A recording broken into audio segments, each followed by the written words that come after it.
네, 지금부터는 오늘자 매일경제신문을 통해서 시장의 이슈 그리고 경제 이슈들을 정리해 보겠습니다. 지금 코로나19의 확진자 수와 사망자 수가 감소했다고 하더라도 이게 끝은 아니다라는 얘기가 나오고 있습니다. 언제든지 또 다시 유행을 할 수가 있고 또 다른 바이러스로 변이가 돼 새로운 바이러스가 출현을 할 수도 있습니다. 그때를 대비해서 이제 충격을 줄일 수 있는 대응책 그리고 대응 방안을 마련해 두는 게 상당히 중요한 시점이 아닐까 싶은데요. 오늘은 이제 과학기술 측면에서 접근을 해보겠습니다. 인사이트K의 배종찬 연구소장 나와 계십니다. 소장님 안녕하세요. 안녕하십니까? 네. 오늘 이제 매일경제신문 사면 헤드라인을 보니까 한국형 방역 패키지 세계 표준으로 한다. 이런 기사가 실려 있던데 이게 어떤 의미로 저희가 봐야 될까요? 그렇습니다. 이제 K 방역 모델이 우리가 다른 나라보다는 성공적으로 이 코로나19에 대해서 지금 대응이 되고 있거든요. 그런 만큼 우리의 이 감염 대응하고 있는 이 절차 또 기법 자체도 체계화돼서 이것이 국제 표준화 기구 ISO에 올라가게 되면 이것 자체가 이제 우리의 모델이 국제 표준화가 되는 것이거든요. 네. 국제 표준이 되는 경우 또 하나 볼 수가 있고 또 어떤 내용들이 포함될 수 있냐면 드라이브 스루, 워크 스루 뿐만 아니라 우리가 생활치료센터도 있을 거예요. 그다음에 선별진료소의 운영 절차, 운영 모델 이 부분도 다른 국가와 비교를 해볼 때는 상당히 성공적이었기 때문에 이 모델들이 다 이제 국제 표준화로 올라가 있는 경우도 있고 또 올라가야 되는 경우도 있는데 이런 경우에 이게 K 방역 모델 자체가 다른 국가에서는 하나의 또 표준이 될 수 있기 때문에 이런 경우 우리의 국가적 위상도 상당히 올라갈 수밖에 없습니다. 대한민국은 K 방역이라고 해서 다른 국가의 모델이 될 수 있는 표준적인 절차를 통해서 이 코로나19를 잘 대응해 왔구나. 이런 것에 대한 평가가 이루어질 수 있고요. 한편으로 우리가 드라이브 스루, 워크 스루도 있지만 또 선별 진료소, 또 진단 키트도 있고 이런 것이 새로운 또 우리로서는 바이오 세계 시장을 선점할 수 있는 그런 또 계기가 될 수 있기 때문에 국제 표준화에 우리가 얼마만큼 채택이 되고 또 우리가 올라가느냐 이 부분이 사실 향후에 이 포스트 코로나 또 국면에서 상당히 또 중요할 것으로 분석이 됩니다. 네, 포스트 코로나 시대 말씀을 해주셨는데 그렇다면 앞으로 또 다른 바이러스의 발생 그리고 포스트 코로나 시대를 대비하기 위해서 지금 한국은 과학기술 뉴딜 정책 부분에 있어서 어떤 점들을 좀 준비를 하고 있나요? 다양한 부분이 있는데 우선 우리가 당장에 손에 잡히는 걸로 봐서는 마스크 필요하지 않겠습니까? 재활용이 가능한 바이러스 차단 마스크가 또 있어야 될 것이고 또 하나는 빠른 시간 내에 이 확진 여부를 알 수 있는 그런 진단 키트도 마련이 돼야 될 것입니다. 우선적으로 이제 차단 마스크를 보면 그동안 우리가 얼마만큼 이것이 실제적으로 필터 기능이 있느냐, KF94 또 MB 필터가 들어가 있는 그런 마스크가 될 수 있을 테고요.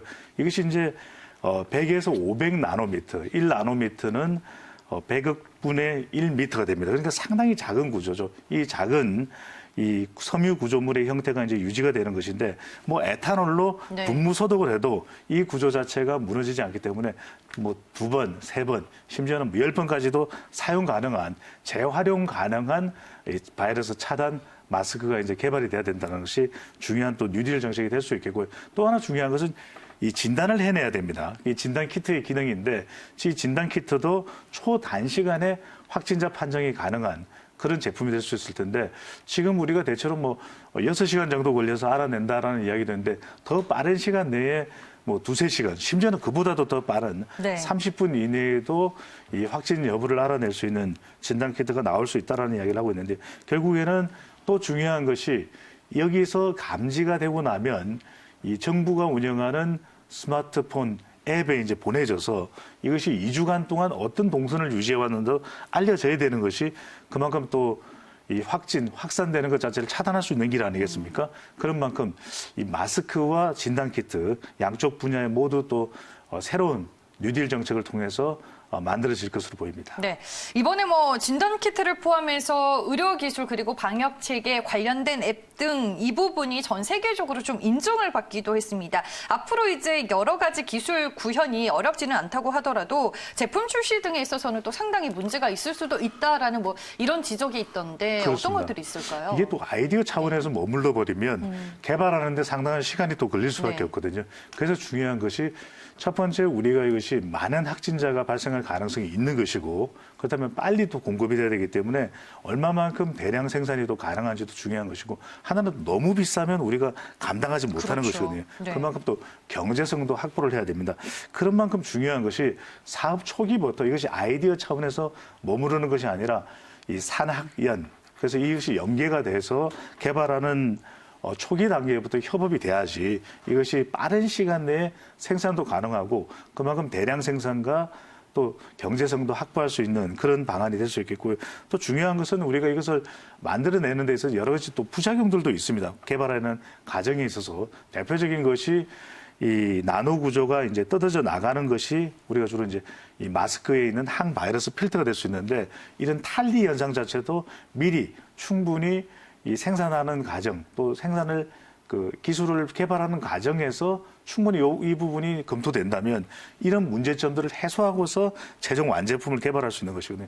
그만큼 이런 부분에 있어서 기존에 우리가 단순히 아이디어 차원에서 실험실에서만 개발되고 뭐 제품을 몇 개만 이렇게 생산되는 네. 것이 아니라 대량 생산이 되기 위해서는 이런 부분들이 충분히 초기 단계부터 협력이 될 필요가 있겠습니다. 네, 뭐 과학기술 뉴딜 정책이 속도를 내고는 있지만 아직까지 풀어야 할 과제도 좀 많다라는 생각이 듭니다. 그리고 뭐 코로나19 같은 경우에는 백신과 치료제가 아직까지는 개발이 되지 그렇죠. 않았잖아요. 지금 뭐 네. 임상시험 단계를 거치고 있는 상황인데 얼마만큼의 시간이 우리에게는 더 필요할까요?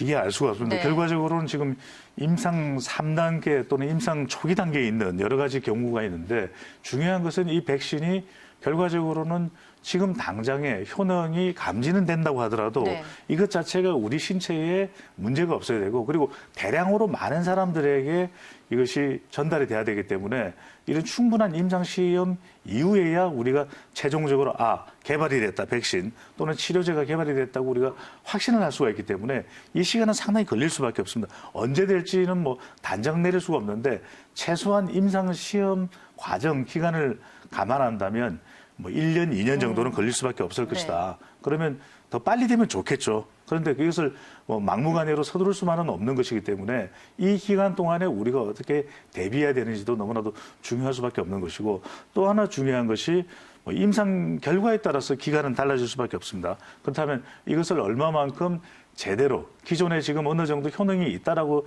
이야기돼 있는 물질에 대해서도 임상 기간을 거쳐서 과연 효과가 있는지 그렇다면 이것이 대량으로 또 배분이 되고 또 전달이 되어도 별 문제가 없는 거지. 이것까지 감안될 필요가 있는데 이것 자체가 되는 과정에 있어서 얼마만큼 안전하게 또 그리고 확신적으로 이것 자체가 효능이 있는 것을 우리가 발견해내는가도 매우 중요하리라고 보입니다. 네, 알겠습니다. 이번에 그러면 코로나19를 겪으면서 바이러스 연구에서 상당히 이제 중요한 부분이 뭐라는 걸 알게 된 건가요? 그렇습니다. 핵심은 그렇습니다. 이번에 우리가 뭐 마스크도 그랬고 네. 또 앞으로 백신도 그렇고 또 진단키트도 그런데 중요한 것이 처음에 이것이 개발되는 단계부터 산학연을 비롯해서 병원과의 협업이 중요할 수밖에 없는 것이거든요.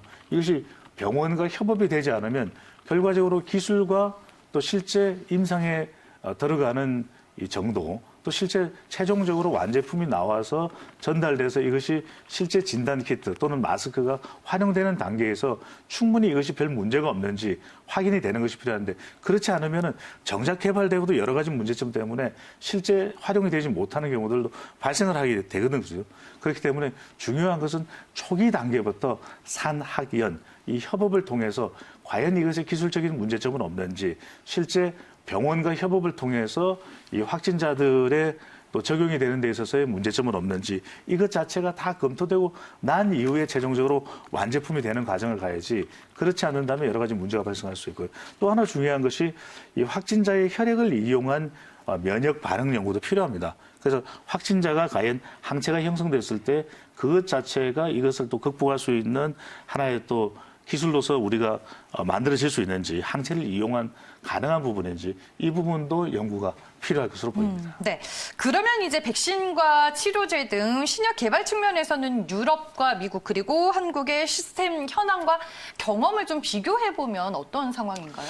글쎄 네. 우리도 뭐 의료는 상당히 또 발전을 해왔습니다. 네. 최근 들어서 또 그리고 이번 코로나19 관련해서는 진단키트 기술만큼은 다른 나라에서도 인정을 받을 그러니까요. 정도. 미국의 네. 메릴랜드 주에서는 또 50만 개 이상을 또 사가지 않았습니까? 그렇게 확보를 하고 있는데 문제는 근본적으로 이 백신이나 치료제를 개발하는데 우리가 어느 정도의 기술과 노하우가 축적되어 있는지가 중요할 텐데 여기서 중요한 것이 결과적으로는 얼마만큼 이 관련 기술 자체가 공유되고 있는지 또는 정보가 충분히 전달되어 있는지 또 그래서 함께 공동 연구가 되고 있는지가 중요한데 유럽 등에서는 우리보다는 좀 한 발 앞서가는 분위기예요. 네. 유럽의 경우에는 이 다국적 대형 제약회사라고 할 수 있는 로슈나 노바티스, 화이자 등이 이런 13개의 제약회사들이 이미 패스트 트랙이라고 해서 빠른 속도로 이번 코로나19와 관련된 치료제와 백신을 개발하고 생산할 수 있는 연구가 공모되어 있는 반면에 아직까지 우리는 좀 경험 자체도 부족하기도 하지만 이런 정보나 또 공유 체계 자체가 미비한 그런 점들이 노출되고 있는데 그래서 이제 규모나 또 이 비용 예산의 측면에서는 우리가 유럽이나 미국까지 따라가지는 쉽지 않지만 좀 충분히 우리도 이런 역동적인 이런 체계를 통해서 네. 개발해 나가는 그런 시스템만큼 갖춰져 있기 때문에 당장 우리가 뭐 유럽만큼 미국만큼은 안 될 거예요. 그럼에도 불구하고 우리가 가지고 있는 역동성 지금 정부에서도 또 이 코로나19 뉴딜 정책이라고 해서 이 백신을 개발하는 데까지도 정부에서 지원을 하겠다라고 하는 이야기가 나오지 않습니까? 네. 근데 이 부분이 이제 한국에는 충분히 기회가 될 수가 있는 있죠. 건가요? 우리도 이번 네. 기회에 이제 코로나19와 관련해서 앞서 뭐 마스크도 있고 진단 키트도 있지만 더 중요한 것은 이 치료제와 또 백신을 개발할 수 있는 바이오 기술이거든요. 네. 이것 자체도 우리가 지금은 당장은 유럽보다는 좀 뒤처져 있지만 그래도 우리가 가지고 있는 이 체계와 능동적인 시스템을 통해서 이 개발을 해 나가고 있기 때문에 네. 이 부분도 상당히 좀 성과가 있을 것으로 예상되고 있습니다. 네, 뭐 한국의 진단 키트와 인공호흡기 등이 전 세계로 이제 수출이 되면서 이번에 단숨에 의료 선진국으로 이름을 올리게 됐는데 저력은 충분하다라고 저희가 봐도 되겠네요, 소장님. 그렇죠. 네. 이제 여기서 중요한 것이 우리가 그만큼 잘 대비를 한 것이 네. K 방역 모델로 체계화되고 있기 때문에 마스크나 또는 진단 시스템인 드라이브스루나 워크스루는 전 세계적인 평가를 받고 있거든요. 네. 이제 한 걸음 더 나가면 여기서 치료제, 백신 부분도 우리가 좀 더 성과를 올릴 수 있는 K 방역 모델의 한 분야라고 할 수 있겠습니다. 네, 알겠습니다. 코로나19가 또 위기가 되기는 했지만 또 불확실한 미래를 대비해야 하는 최적의 시기로도 꼽히고 있습니다. 오늘은 저희가 코로나19 이후로 한국의 표준 방역 체계와 더불어 과학기술 뉴딜 정책에 대해 총정리해보는 시간을 한번 가져봤습니다. 인사이트 K의 배종천 연구소장과 함께했습니다. 소장님 오늘 말씀 고맙습니다. 감사합니다.